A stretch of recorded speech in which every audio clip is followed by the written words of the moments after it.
बहुत ही चटाकेदार मजाकिया गीत है, बहुत ही मस्त है। आप लोग सुनिए और कमेंट में बताएं। मैं अपने मलाव गीत पर आप लोगों का स्वागत करती हूँ। हमारी वीडियो को ज़्यादा से ज़्यादा शेयर करें, सब्सक्राइब करें और लाइक करें। पूरा उम्मीद है यह गीत आप लोगों को बहुत पसंद आएगा। काहे जी काचे कसाईली टूटत नइखे जी, काचे कसाईली टूटत नइखे, दिलवा टूटल हो बलम से जुड़त नइखे जी, काचे कसाईली टूटत नइखे, दिलवा टूटल हो बलम से जुड़त नइखे, दिलवा टूटल हो बलम से जुड़त नइखे। ए जी काचे कसाईली टूटत नइखे, दिलवा टूटल हो बलम से जुड़त नइखे।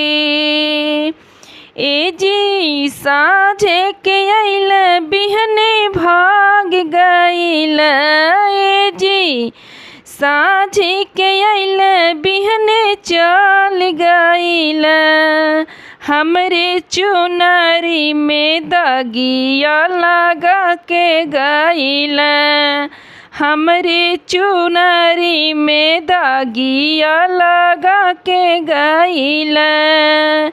ए जी काचे कसाईली टूटत नइखे, दिलवा टूटल हो बलम से जुड़त नइखे।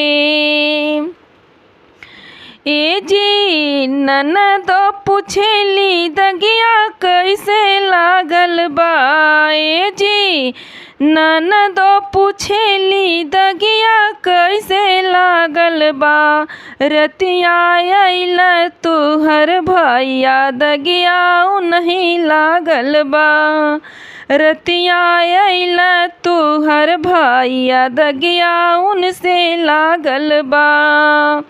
ए जी काचे कसाईली टूटत नइखे, दिलवा टूटल हो बलम से जुड़त नइखे। ए जी सासू पूछेली दगिया कैसे लागल, ए जी सासू पूछेली दगिया कैसे लागल, रतिया अइल तुहर बेटा दगिया उनसे लागल बा, रतिया अइल मोर बाला मुआ दगिया उनसे लागल बा, रतिया अइल तुहर बेटा दगिया उनसे लागल बा। ए जी काचे कसाईली टूटत नइखे, दिलवा टूटल हो बलम से जुड़त नइखे, दिलवा टूटल हो बलम से जुड़त नइखे। ए जी जेठनी पूछेली सड़िया कैसे लागल, ए जी जेठनी पूछेली सड़िया कैसे खोलल, ए जी जेठनी पूछेली सड़िया कैसे खोलल, रतिया अइल तुहर देवरू सड़िया ओइसे खोलल, रतिया अइल तुहर देवरू सड़िया ओइसे खोलल। काचे कसाईली टूटत नइखे जी, काचे कसाईली टूटत नइखे, दिलवा टूटल हो बलम से जुड़त नइखे।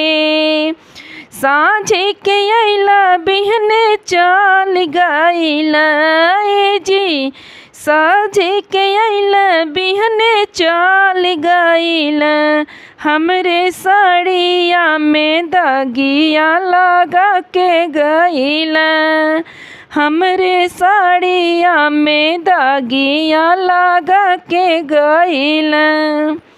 हमारा यह गीत कैसा लगा आप लोग ज़रूर कमेंट में बताना।